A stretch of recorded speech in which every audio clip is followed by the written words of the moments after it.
The real-time real estate segment today being brought to you by rsrmoney.com. rsrmoney.com.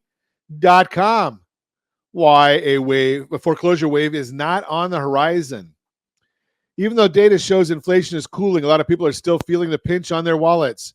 And those high costs on everything from gas to groceries are fueling unnecessary concerns that more people are going to have trouble making their mortgage payments. But does that mean there's a big wave of foreclosures coming?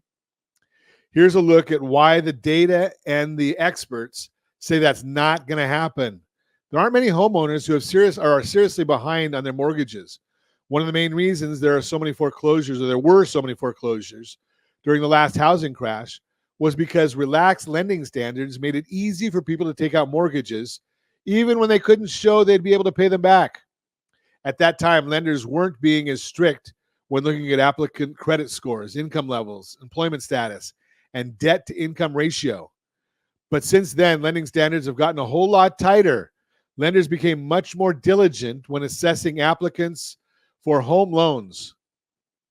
And that means we're seeing more qualified buyers who have less of a risk of default on their loans. That's why data from Freddie Mac and Fannie Mae shows the number of homeowners who are seriously behind on their mortgage payments, known in the industry as delinquencies, has been declining for quite some time.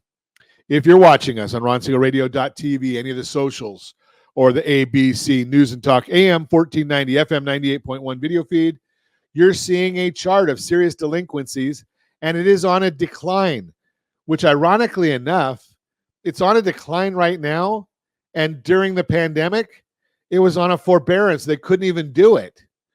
What this means is that not only are borrowers more qualified, but they're also finding ways to navigate through their challenges, exploring their repayment options, or maybe even using the record amount of equity they have to sell and avoid foreclosure entirely. The answer is there's no sign of a wave coming. Before there can be a significant rise in foreclosures, the number of people who can't make their mortgage payments would need to rise significantly. But since so many buyers are making their payments today and homeowners have so much equity built up, a wave of foreclosures is not likely.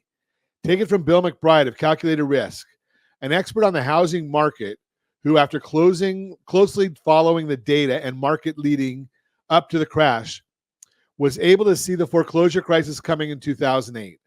McBride says, quote, "We will not see a surge in foreclosures that would significantly impact house prices as happened following the housing bubble for two key reasons. Number one, mortgage lending has been solid. And number two, most homeowners have substantial equity in their homes," unquote. Bottom line, if you're worried about a potential foreclosure crisis, no, there's nothing in the data to suggest that'll happen. Buyers are more qualified now, and that's one reason they're not falling seriously behind on their mortgage payments. That is the Mortgage Minute, brought to you by rsrmoney.com, rsrmoney.com.